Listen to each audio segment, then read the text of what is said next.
Queridos irmãos, sejam todos bem-vindos a mais um vídeo da série Respondendo Questões. É aquele tipo de vídeo em que eu vou ler aqui questões que foram trazidas por vocês, meus queridos amigos, quando comentaram vídeos como esse, ou quando trocaram ideias comigo no WhatsApp, comentaram as postagens de texto que faço no Facebook, né? Então essas considerações que vão surgindo, elas são transformadas aqui como uma pergunta e eu vou então desenvolvendo a resposta aqui. Na maioria das vezes eu já dei para as próprias pessoas que me perguntaram.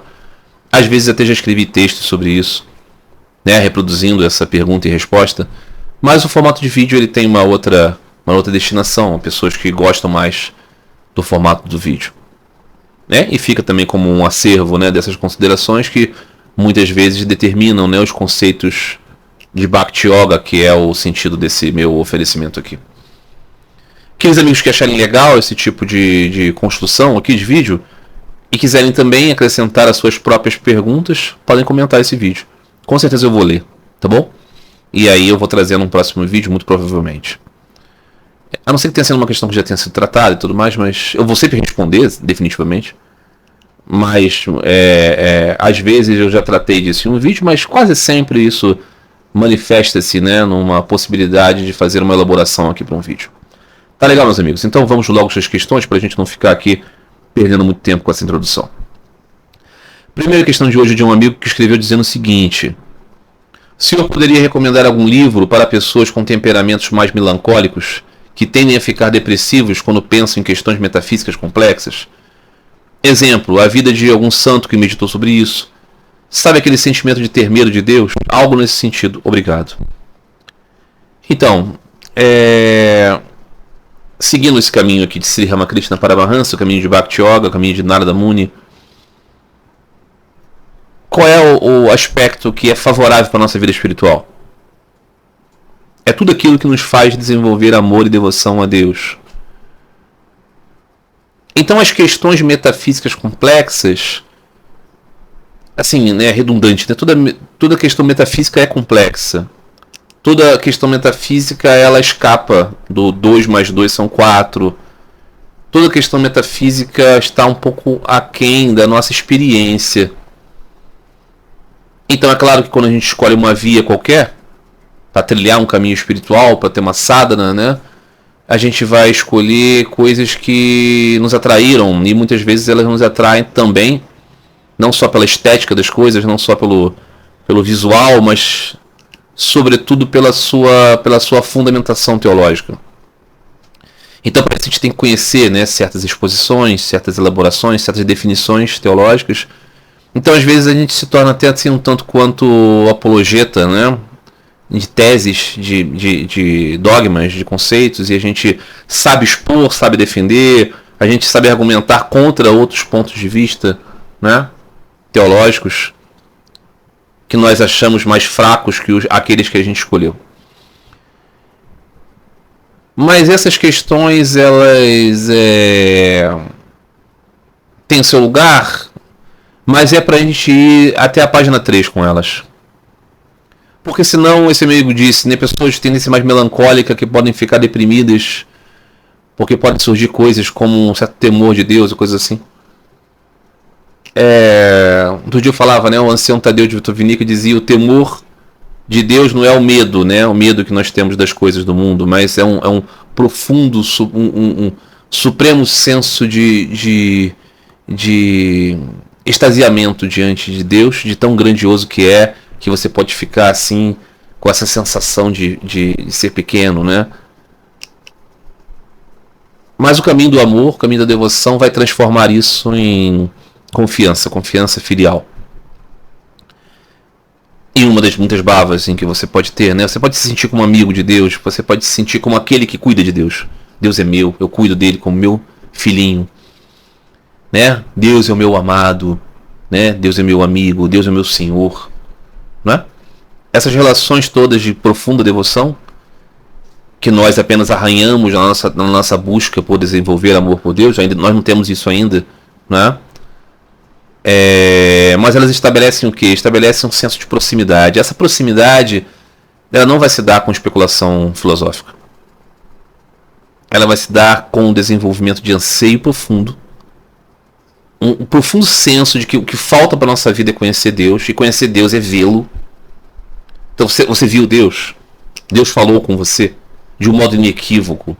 Não é assim que, eu olhei aquela tonalidade de folhas e flores, então isso é Deus falando comigo. Deus falando comigo através dos amigos. Deus falando comigo. Não. Não é esse tipo de coisa. Ok? Eu entendo que faça sentido esse tipo de coisa. Até um determinado aspecto da nossa vida, isso também é muito significativo. Mas quando eu estou falando aqui conhecer Deus, é no sentido de Sri Ramakrishna Paramahansa diz conhecer Deus. Que não é o realizar das traduções mal feitas Advaitas, não. É conhecer no sentido de ver. Ele é muito enfático. Por que eu digo isso com essa ênfase? Porque o Sri Ramakrishna foi a essa ênfase. Ele diz, não basta você imaginar, não basta você ouvir, você tem que ver.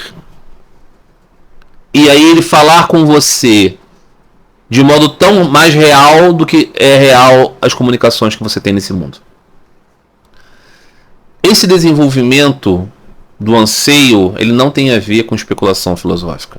Então, o que eu recomendaria para esse amigo? Eu recomendaria para esse amigo livros sobre santos devotos. Aqueles que escaparam disso. Aqueles que foram para outro caminho. Você tem, assim, grandes tratados teológicos. Você tem, por exemplo, os Goswamis de Sri Chaitanya.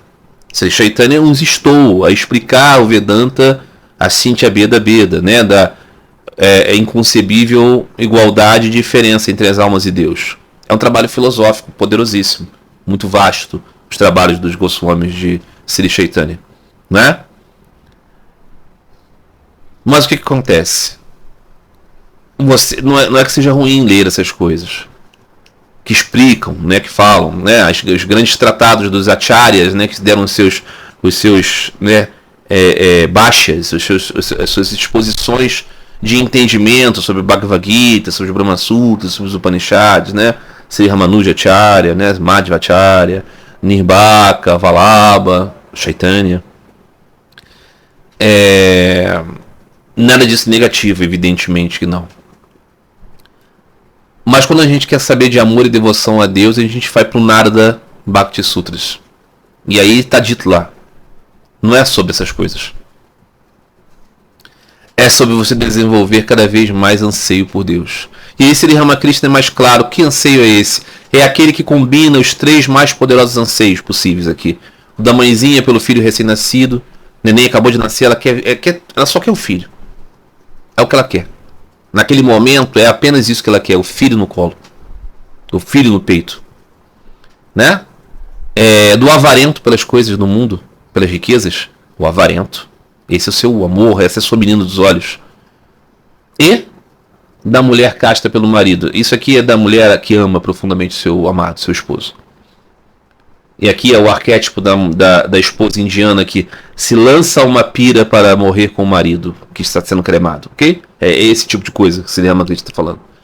Quando você une esses três apegos por Deus, está muito próximo do momento que ele vai aparecer para falar com você. Então, qual é o tipo de literatura que eu recomendo? Literatura profundamente devocional. Sabe qual é o livro que eu recomendo para esse meu amigo que perguntou isso? Que a possibilidade de ter medo de Deus e tudo mais? Eu recomendo o Evangelho de Sri Ramakrishna. Eu recomendo o Sri Ramakrishna Katangrita. É isso que eu recomendo. Por quê? Porque o Evangelho de Sri Ramakrishna, como é assim traduzido, né? Do Sri Ramakrishna Katangrita, o néctar das palavras de Sri Ramakrishna, é um vasto conteúdo de conversas de Sri Ramakrishna com os devotos, falando sobre um único tema. Um único tema. Amor por Deus. Como alcançar amor por Deus. Como desenvolver amor por Deus. Como chorar por Deus. O que é amor por Deus? Para pessoas casadas, para homens e mulheres normais. Ele falava também para sannyasis, mas era sobretudo para pessoas como nós, pessoas comuns, que têm namorado, namorada, marido, mulher, filhos, trabalhos, boletos, casas.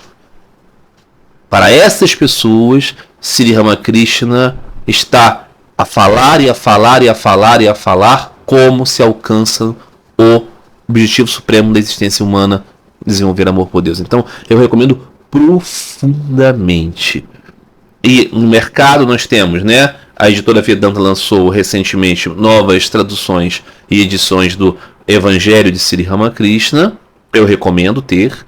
São livros muito bonitos, muito bem concebidos, assim. Nós temos no passado, a editora Pensamento lançou um pequeno livro chamado O Evangelho de Ramakrishna, que é uma outra versão feita por Swami Abhedananda, do Sri Ramakrishna Katanrita, bem mais reduzido, um livro com uma capa cremezinha assim, escrito O Evangelho de Ramakrishna em preto. Recomendo, maravilhoso ter. E a versão mais antiga que foi lançado, né? Eu não vou lembrar agora, editor, um livro rosa que tem a imagem de Sri Ramakrishna sorrindo na frente do O Evangelho de Sri Ramakrishna, uma publicação muito antiga com a tradução da senhora Lida Bevilacqua. Também recomendo profundamente. E claro, aqueles que puderem ler também o Sri Ramakrishna Katanrita. Vocês vão entrar no site katanrita.org e vocês vão encontrar lá a versão online completíssima dos 5 volumes do Sri Ramakrishna Katanrita em inglês, que vocês podem traduzir também para o português na tradução automática. Vai quebrar bastante o galho. Recomendo esse livro. Existem outros, muitos livros devocionais e tal, mas o Sri Ramakrishna Katanrita é a excelência do descanso no amor. Você não vai ficar encafifado com questões metafísicas complexas. Não. Embora Sri Ramakrishna vai falar muito, né, sobre questões assim, conceituais, né, a alma, tipos de alma e coisas do tipo, mas no final das contas você vai perceber que é muito didático. Ele usa muitas parábolas, muitas alegorias de todos os tipos para fazer entrar na nossa cabeça a ideia de que o que importa mesmo é desenvolver amor por Deus. Então é o que eu recomendo. Recomendo para esse amigo e recomendo para todos.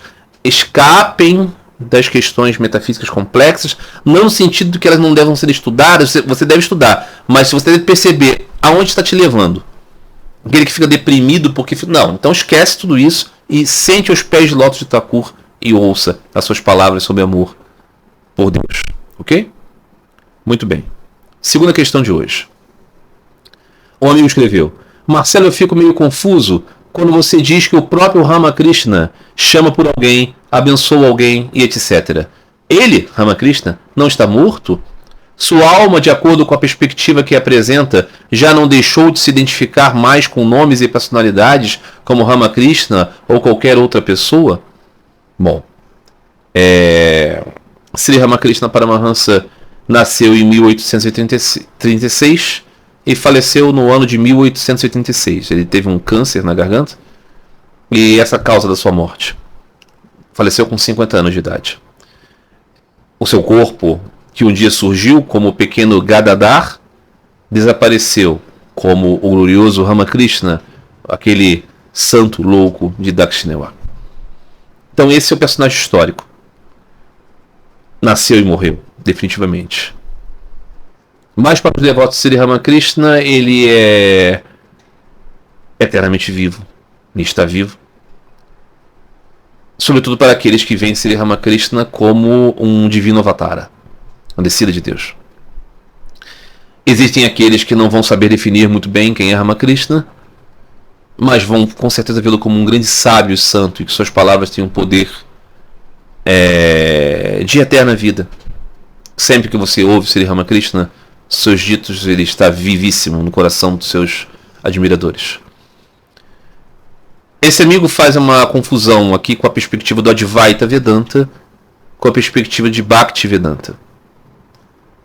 Eu, durante um tempo, realmente entrando em contato com o conteúdo do Swami Sarvapriyananda, monge da Ordem de São Ramakrishna, nos seus vídeos da Sociedade Vedanta da Califórnia, na época do sul da Califórnia, e depois na Sociedade Vedanta de Nova York, que ele atualmente preside esse templo, essa Sociedade Vedanta que foi fundada por Swami Vivekananda. As exposições de Swami Sarvapriyananda são quase todas elas profundamente influenciadas pelo Advaita Vedanta. Quando eu estava no meu período de desligamento da Igreja Ortodoxa, eu fui durante alguns anos um clérigo da Igreja Ortodoxa, muito integrado dentro daquele sistema religioso. Aquilo era muito consumidor assim da minha esperança espiritual. Eu tive um desenlace com a instituição, com as pessoas e depois com a fé. Passou um período que eu estava assim muito abalado, em busca de algum tipo de alento. E por alguma razão, acredito eu, pela vontade de Sri Ramakrishna Paramahansa, pelo seu guiamento, eu acabei encontrando as palestras do Swami Sarva Priyananda, e aquilo foi para mim muito arrebatador. Naquele momento, as palavras de Swami Sarva Priyananda sobre o Advaita Vedanta, sobre o Drigsha Viveka e sobre outras exposições, elas me pareceram muito alentadoras. Então, durante um tempo, eu assimilei o Vedanta Advaita pela tradução sempre um tanto quanto ambígua dos monges da Ordem Missão Ramakrishna, que precisam equilibrar o Advaita Vedanta com as palavras de Ramakrishna. Então nisso existia sempre um certo açúcar, né, naquela secura do Advaita. Existia sempre um certo teísmo dentro daquele ateísmo Advaita, né? Existia sempre um certo sentimento dentro daquela falta de sentimento do Advaita. Então é claro que eu era um praticante de um caminho profundamente devocional, ainda que muito marcantemente institucionalizado, como é o cristianismo. Então, para mim, assim, aquela pequena, né, cobertura de açúcar de Ramakrishna por cima dos ensinamentos do Advaita me permitia uma certa combinação. Mas durante alguns meses, assim, acho que durante o ano de 2021, provavelmente, eu estava muito influenciado por isso, né? Então, o Advaita, ele captura você também pelo certo orgulho, né? Orgulho intelectual. Parece tudo tão inteligente, parece tudo tão sagaz, você fica tão confiante. E quando você está num período assim onde você começou a ficar magoado com a religião, quando você começou a ficar magoado com as promessas da religião, com o comportamento das pessoas que deveriam ser exemplares e não são, com a história que se mostra um pouco triste, existe uma tendência muito grande de você ficar um tanto quanto amargo em relação à religião, e caminhos como o budismo, caminhos como o Advaita Vedanta e tal, eles parecem para você assim como uma espécie de passaporte da liberdade da religião. E você se torna assim um tanto quanto espiritual e intelectual, e a religião passa a ser uma coisa que você está superando porque você avançou, progrediu. Então, durante algum tempo eu fiquei um tanto consternado com essa percepção, mas como a minha maior influência era o Swami Sarva Priyananda, da Ordem Missão Ramakrishna, e no passado, antes mesmo de eu ter me convertido ao cristianismo ortodoxo, eu tinha lido alguma coisa de Sri Ramakrishna, eu fiquei muito animado em descobrir os ensinamentos de Sri Ramakrishna. Redescobri-los assim com mais profundidade, ler profundamente. E aí acabou acontecendo que eu descobri que aquela exposição do Advaita Vedanta feita pelo Swami Sarva Priyananda e os monges da Ordem Missão Ramakrishna, de modo geral, ela não tem nada a ver com o que Sri Ramakrishna ensina. Então, assim, com mais que eu tenha ainda profundo respeito e admiração e afeto e gratidão a Sarva Priyananda pelo seu brilhantismo maravilhoso, pelas suas exposições, eu desconstruí na minha mente o arcabouço Advaita pelas palavras de Sri Ramakrishna. Então, o que acontece é que eu, embora tenha durante um certo período professado sim as notas conceituais Advaitas, eu as desconstruí, e por um período muito superior ao breve período em que eu estive encantado com o Advaita Vedanta, e esse período aconteceu, eu pude gradativamente, né? Primeiro eu fui, não é Advaita, é uma mescla onde tudo cabe Advaita, cabe Vishista, cabe Advaita, que é como a Ordem Ramakrishna também gosta de apresentar, né? que é tudo, é tudo. Sri Ramakrishna permite que você seja Advaitin, que você seja Bhakta, que você... Não é verdade, não é verdade, não. Mas você vai assim assimilando, né? Porque quando você se torna, por exemplo, um simpatizante da Ordem do Sri Ramakrishna, você compra os seus conceitos. Né? Conceito do Santo Trio, né? Tudo mais, né? As hierarquizações que o Swami Vivekananda faz, porque o Swami Vivekananda é o coração da Ordem do Sri Ramakrishna. Então você compra as ideias de Swami Vivekananda. Sri Ramakrishna está ali assim meio à parte. Você sabe que ele existe, que ele sabe que ele é santo, tudo mais, mas o Swami Vivekananda é como aquele que explicasse Sri Ramakrishna para você. Esse é o peixe que a Ordem Ramakrishna vende. A Ordem Ramakrishna, uma instituição que eu tenho grande admiração. Faz muito bem ao mundo. Mas ela tem essas características, né? E aí, quando eu fui me aprofundando no ensinamento de Sri Ramakrishna, lendo os ensinamentos diretos de Sri Ramakrishna, aí eu fui percebendo que não se tratava disso. Não se tratava disso. As argumentações dos Advaita Vedanta, elas tiveram o seu lugar na história muito importante para a desconstrução da pregação do budismo que negava o eu e negava Brahman. Então o Advaita Vedanta ele foi o movimento védico de refutação do budismo, ou dos budismos que naqueles dias, estamos falando aqui do 7º século da era cristã, se desenvolviam no subcontinente indiano. Então a argumentação capitaneada por Shankara foi o grande baluarte do movimento vedântico. Shankara era um vedantista, estava defendendo a proposição vedântica contra a posição budista. Então estava afirmando Atman, eu, e Brahman, o absoluto, é o que significam essas palavras, eu e absoluto. Então estava defendendo isso contra as escolas budistas que defendiam a inexistência do eu e a inexistência de qualquer coisa absoluta. E nisso ele reafirmou a autoridade dos Vedas, porque estava falando dos Upanishads. E nisso estava falando do Bhagavad Gita, estava falando dos Brahma Sutras.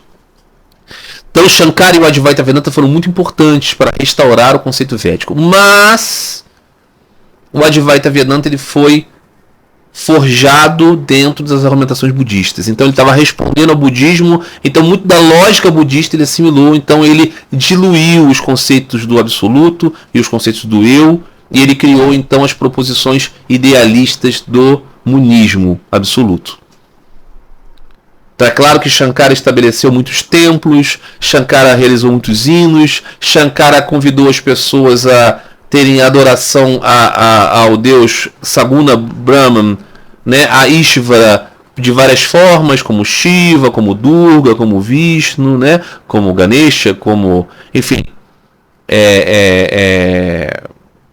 várias deidades, mas tudo isso era de um ponto de vista relativo até que você não tivesse alcançado a realidade final, que era a identidade completa com Brahman, e você se perceber como Brahman e perceber que não existia nenhuma dualidade.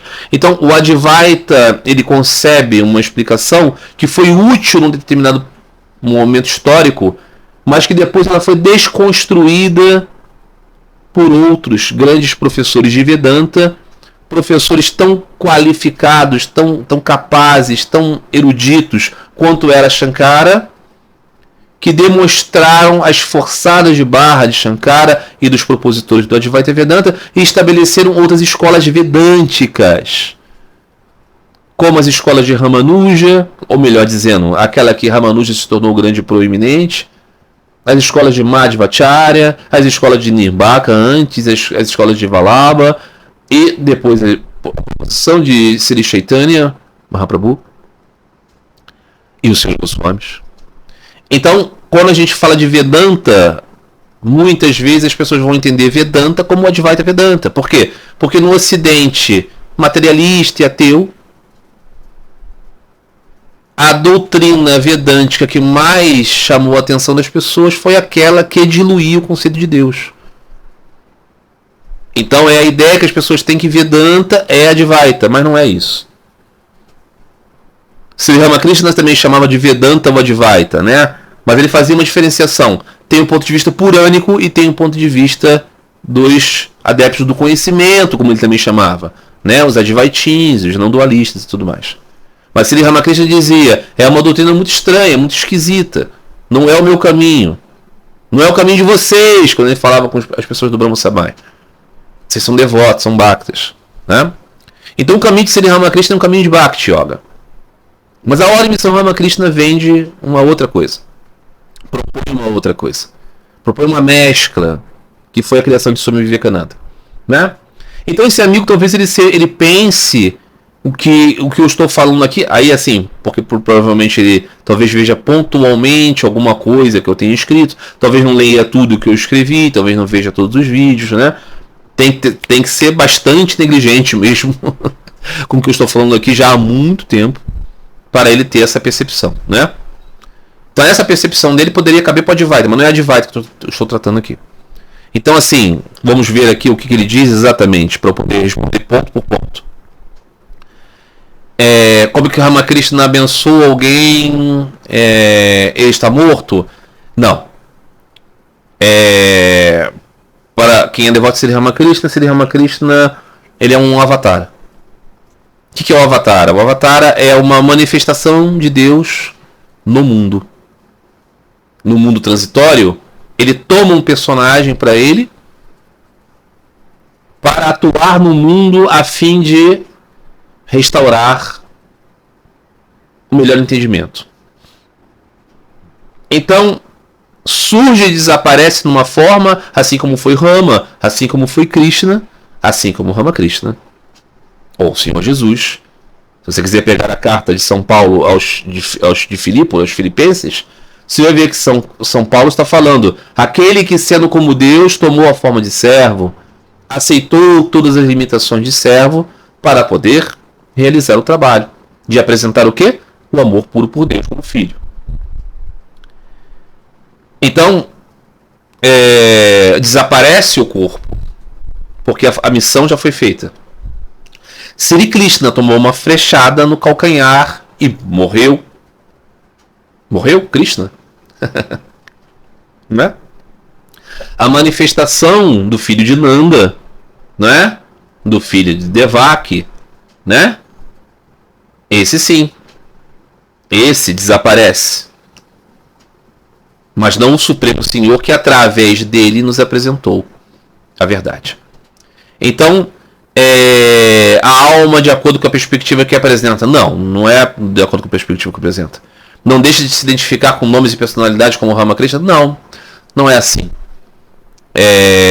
Cada um de nós, eu, Marcelo, o amigo, o fulano, ciclano, beltrano, que somos aqui, essas nossas vestes aqui, diferente de Sri Ramakrishna, diferente de Rama, de Krishna, de Jesus, de Chaitanya, que são moldes eternos com os quais os devotos vão se identificar com o Supremo Senhor através desses nomes.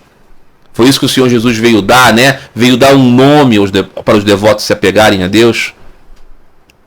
Cada um de nós não, somos personagens puramente históricos. O nosso eu aqui, fulano, ciclano, beltrano, depois de ter vivido alguns anos, realmente vai desaparecendo. Depois de um tempo, ninguém lembra de nós. Claro que existem grandes personalidades no mundo que são lembradas continuamente, né? Você ainda lembra do presidente Vargas, você ainda lembra do George Washington, você ainda lembra do Gengis Khan. Tudo bem. Tem esses personagens. Mas cada um deles foi um indivíduo, uma alma espiritual eterna que usou uma veste para fazer uma coisa. Esses indivíduos, Ramakrishna, Chaitanya, Jesus, eles são avataras. Então eles são meio como checkpoints, sabe? Num jogo que você chega num ponto assim e tem aquela marca. Eles fazem parte dessa programação de Deus. Então eles sempre são disponíveis, não é? Para a nossa busca. E no caso da perspectiva vedântica, Bhakti Vedanta, das escolas devocionais Vedantas, você tem a perspectiva do Ista Devata, o seu ideal escolhido. Então, aqueles que têm Sri Ramakrishna como seu ideal escolhido se relacionam com Deus através dele. Então aqueles que são destinados para ter devoção por Sri Ramakrishna vão encontrá-lo. A gente não entende muito isso, a gente acha que a gente escolhe muita coisa, mas a gente é destinado para esse ou aquele molde. né? Então essa é a percepção. Muito bem. Uma outra questão. Um amigo perguntou: você acha que um religioso deve se debruçar sobre questões políticas? Ou isso não é para pessoas religiosas? Então, aqui eu não sei se ele está falando de religioso como alguém que é um clérigo, que é um ministro religioso, que é um monge, que é alguém que tem um cargo religioso, ou se ele está falando de alguém que é dedicado à busca espiritual. Eu acho que nos dois casos a resposta é não deve se interessar por questões políticas. Eu sei que existem muitas religiões em que isso é muito misturado, né? Que a ideia de religião e civilização é muito presente, né? Então, no cristianismo você vê muito isso, né? A ideia da civilização judaico-cristã, no próprio judaísmo, no próprio Islã, né?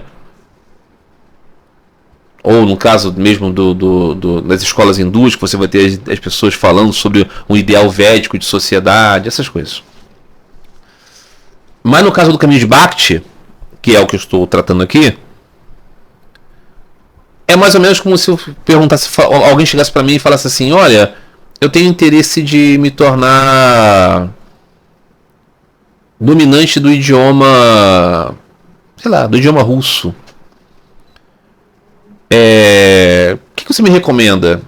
E eu recomendaria para ele ter um bom professor. Eu recomendaria para ele ler bastante coisa, né? A partir da orientação desse professor. Ver vídeos, ouvir músicas. Se possível, viajar para a Rússia. Ter contato com russos para ele ser saturado, né? Desse idioma que não é tão comum. E nisso ele ia crescer. E claro, praticar bastante. Então, usar todo o tempo que ele tivesse livre para essas atividades. Se essa pessoa falasse para mim assim: tá, mas você acha também que para eu aprender russo eu deveria também me dedicar a praticar badminton, sei lá, futebol australiano, polo aquático? Eu ia falar para ele: olha, eu não vejo nenhum problema nessas modalidades, mas no que diz respeito a você aprender russo, elas não vão te ajudar muito. A não ser que você esteja praticando badminton, futebol australiano, polo aquático com russos, né? Mas uma coisa não tem nada a ver com a outra, né? O seu anseio é para aprender russo, então você vai dedicar o seu tempo a coisas que levem você a aprender russo. Se você está usando o seu tempo livre para jogar polo aquático, futebol australiano, badminton, muito provavelmente você não está colocando toda a sua carga nesse objetivo. Então, no que diz respeito à pessoa religiosa pelo ponto de vista de Bhakti, que é alcançar amor e devoção a Deus, sendo muito claro e objetivo. Política, ela é um caminho de um outro amor, entendeu? Sri Ramakrishna disse, né? Deus, ele exige amor exclusivo. Diferente da propaganda da religião do ser legalzão. Sabe qual é a religião do ser legalzão, né? Religião do ser legalzão é assim: você não pensa em Deus, você não ama Deus, você não quer saber de nada de Deus. Mas você é sensacional, você é gente boa, você alimenta o pobre, você, né? É sensacional, você é uma pessoa que não ofende ninguém, você está sempre ajudando. Então nisso você é uma pessoa profundamente espiritual. Não é disso que eu estou tratando. Definitivamente, né?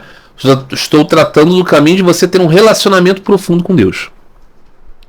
Então, no sentido do religioso legalzão, talvez a política seja na verdade uma extensão natural da sua religiosidade. Por quê? Porque ele quer mudar o mundo. Ele quer fazer coisas boas para o mundo, né? Então a política vai ser um caminho para ele conseguir desenvolver a sua sadhana. Que não tem nada a ver com Deus, tem a ver com obras, com esgoto, com coisas assim, né? Ele está preocupado com os problemas da sociedade. Todos nós vivemos em sociedade e somos preocupados com os problemas da sociedade. Mas o que isso tem a ver com desenvolver amor por Deus? Então a pessoa religiosa no sentido puro da palavra, ou seja, aquele que quer conectar-se com Deus, a política é um obstáculo. Por quê? Porque ele leva a sua atenção para isso. Ele precisa ter uma concentração total em Deus. Aí o amigo vai dizer assim: poxa, mas caramba, você não tem sua família, você não tem sua mulher, seus filhos, seu trabalho, sua casa para cuidar, seus animaizinhos que você cuida, esse canal que você está fazendo, você não conversa com pessoas, você não tem um time de futebol, essas coisas. É verdade. Então, Sri Ramakrishna, meu mestre, aquele que está ensinando aquilo que eu repasso, diz assim: você vai ter isso mesmo, esposa, filhos, trabalho, animaizinhos. Não falou de time de futebol, mas, né, coisas que você faz aí. Você vai se dedicar a todas essas coisas com todo o empenho que você tem que dedicar, né, sendo um bom marido, sendo boa esposa, bom filho, bom pai, bom irmão, bom funcionário, bom patrão, bom colega, bom vizinho, tudo isso você vai ser. Só que você vai dedicar profundamente o interior do seu coração a Deus. Nisso você vai ver todas essas atividades como um serviço a Deus. E você vai reduzir o tempo com outras coisas o máximo possível para você se dedicar no seu tempo livre a pensar em Deus. Então o que acontece, né? Você não vai abandonar a esposa, o esposo para pensar em Deus. Não, você vai cuidar deles. Você vai ser amoroso, você vai ser legal, vai ser amigo, vai ser companheiro na saúde, na doença, essa coisa toda. Só que você vai fazer isso sabendo que eles não são seus. E você vai, todo o tempinho que você tiver livre, você vai escapar, não pro bar, não pro futebol, não pra convenção do seu partido político. Você vai escapar para repetir o nome de Deus, contemplar a imagem adorável, né? Meditar no Senhor, só o Senhor é o agente, eu sou um instrumento, essas coisas. Chorar por Ele. Você pode chorar por Ele? Disse Sri Ramakrishna. Como faço para ver Deus? Sri Ramakrishna respondeu: você pode chorar. Então é isso, né? O envolvimento com política não é para a pessoa que busca amar a Deus. Porque é pecado, é ruim? Não, é porque é uma perda de tempo. Perda de tempo, Marcelo? Que isso? O mundo, a política é tão importante, a democracia. É importante. Não para conseguir amor por Deus. Então, você está perguntando da pessoa religiosa. A pessoa religiosa é aquele que quer amar a Deus. Mas tem a pessoa religiosa que não é nada disso. Ele tem um compromisso com a moral e os bons costumes da sociedade, contra o mundo moderno. Não tem os idiotas que dizem isso assim? Contra o mundo moderno? Religiosos, esses. Esses, muito provavelmente vão se dedicar profundamente a atividades políticas. Às vezes até sem estar num partido. Através de sua máscara religiosa, vão se dedicar profundamente à política. Mas eu estou falando daqueles que são verdadeiramente buscadores de Deus. Esses devem se afastar profundamente de tudo que é inútil. Então o que é útil? O útil é você cuidar das necessidades do seu corpo. E daqueles que estão sob sua guarda, sob sua defesa, o seu companheirismo, né? A sua esposa, seu esposo, seus filhos, sua família, né? Os seus animais que você tem. Você tem que cumprir com as suas responsabilidades, né? Você tem um trabalho para fazer, você tem horários e tudo mais. Você não vai colocar na conta da sua devoção você ser um irresponsável e não cumprir com os seus compromissos, não. Ok? Nem ser um encostado, né, nas costas dos outros porque você é devoto, não. Não. Sri Ramakrishna disse uma vez de um rapaz, né, que largou tudo para ficar lá no templo.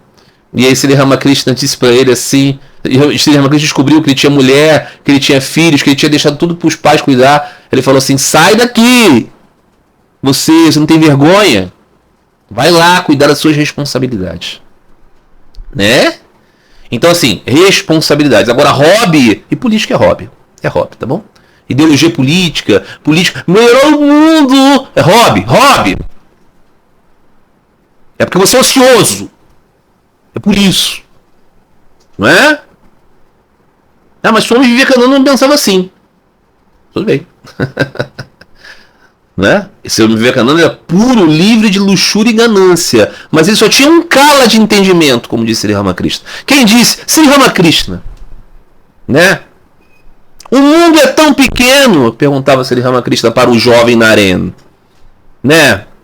Então é isso. Atividade política é para aqueles que ainda não descobriram que o objetivo fundamental do nascimento humano é conhecer Deus. Aí sim, política cabe, assim como outras coisas, né? Você acha que, eu respondi para esse rapaz que me perguntou: você acha que alguém que seja verdadeiramente religioso vai criar um esporte? Vai criar um movimento? Por exemplo, o Baden Powell criou lá o movimento escoteiro. Muito legal, meu filho faz parte do movimento escoteiro. É legal, bacana. Se ele estivesse completamente ansioso por Deus, ele não ia criar um movimento escoteiro. pessoas que criaram o futebol, que criaram o rugby, que criaram o cricket, que criaram o hóquei na grama, que criaram o polo aquático, que criaram o cofferball, esportes, uma coisa maravilhosa da história da humanidade, né? Essas pessoas todas, se estivessem profundamente ansiosas por Deus, não teriam criado esses esportes.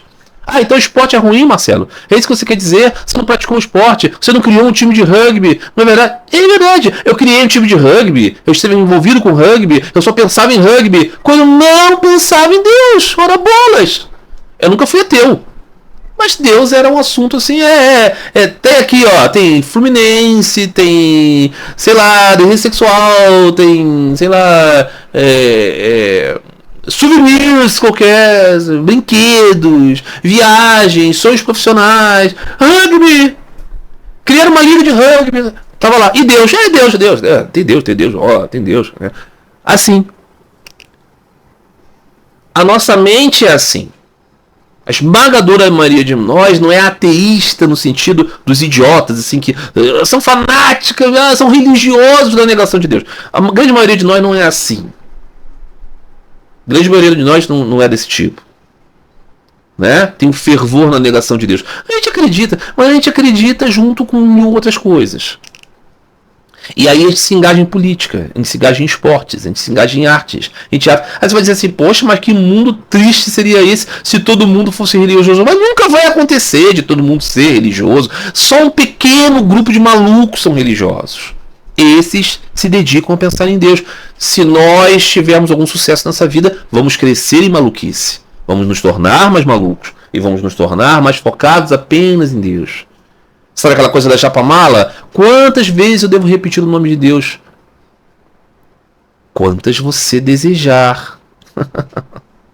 Se você está bem louco por Deus, você faz 64 voltas de 108 contas. Não é verdade? Se você não está tão assim, você faz uma volta sofrendo. Ah, como eu sou heróico! Eu fiz uma volta. A cada 2 dias eu faço uma volta, como eu sou ascético. Pode ser. Na medida que a gente vai crescendo em desejo por Deus, os outros desejos todos vão desaparecendo.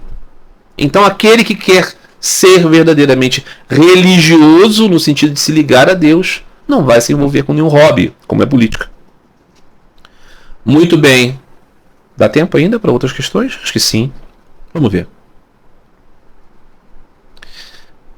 Muito bem. Boa noite. Bom dia. Como a tradição que você professa considera essa questão do Jesus histórico, do Jesus homem histórico sendo Deus? Estariam os cristãos errados em orar para o Jesus histórico, como por exemplo na oração do coração? Senhor Jesus Cristo, Filho de Deus Salvador, tem piedade de mim. Eles não deveriam direcionar suas orações para Cristo como consciência divina atemporal apenas? Muito bem.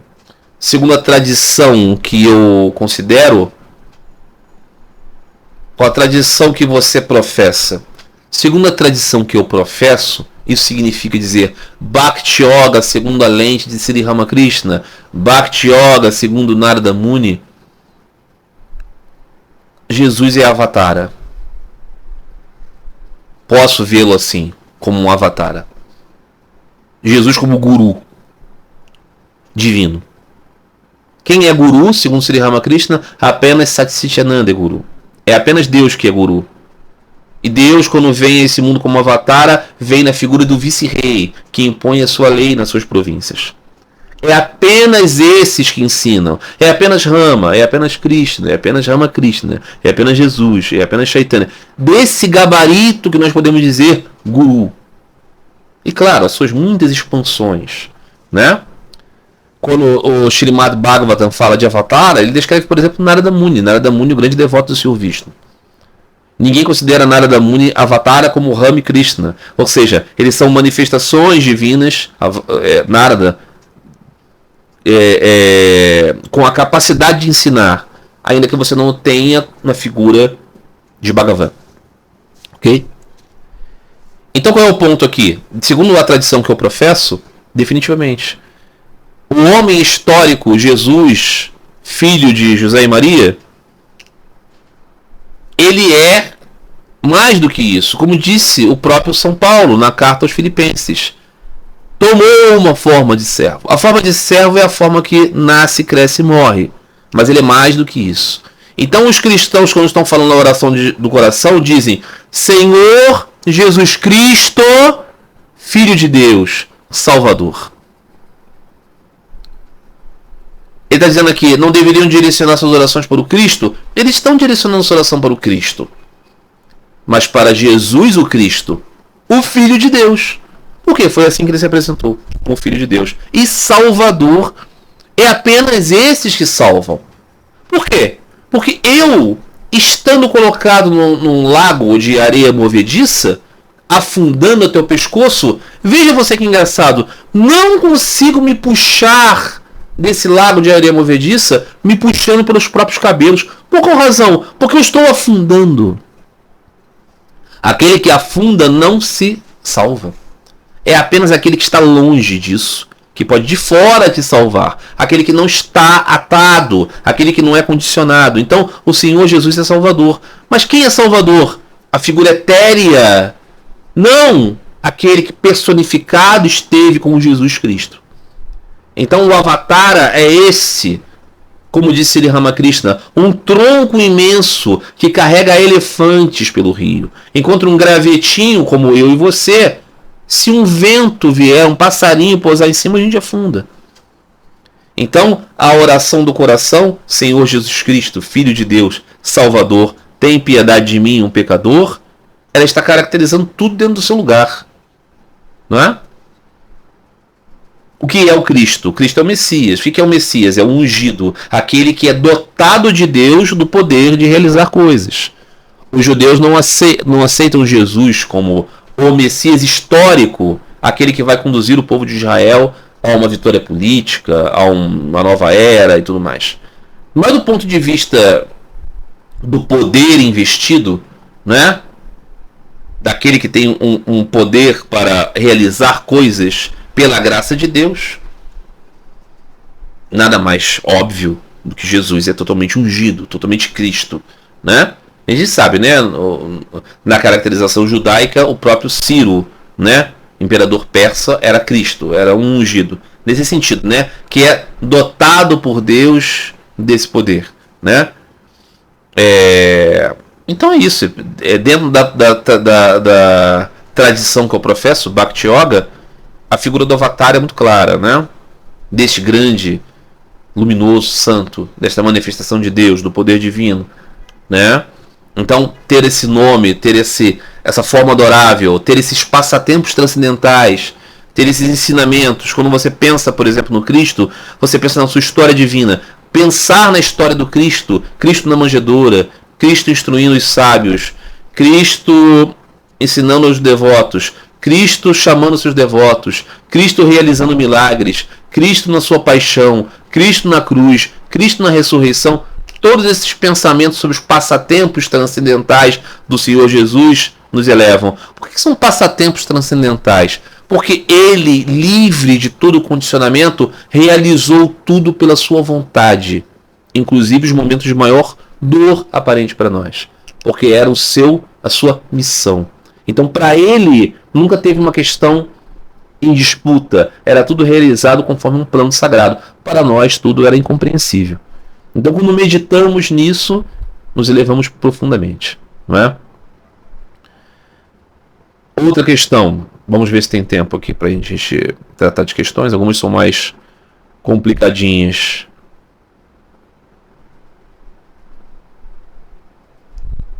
Tem questões aqui que são muito compridas. Eu acho que é melhor eu não começar elas. Meus amigos, eu acho que eu vou findar por aqui, porque eu acho que essas questões todas já foram o suficiente para a gente ter bastante do que pensar.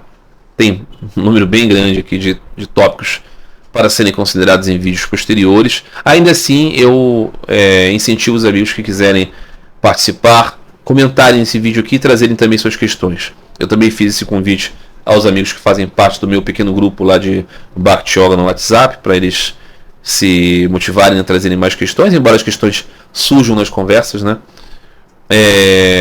E essas questões vão ser encaminhadas aqui com certeza, tá? Ninguém que fizer um comentário de uma questão, vai deixar de participar.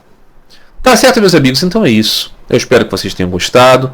Qualquer dúvida sobre as respostas dadas aqui, alguma tentativa de ampliar o conceito ou alguma coisa que eu não tenha entendido, discordado, evidentemente, né? Tragam para cá também que eu vou desenvolver. Tá bom, meus amigos? Então é isso. Um grande abraço a todos vocês. Até a próxima. Fiquem todos em paz. Fiquem todos com Deus.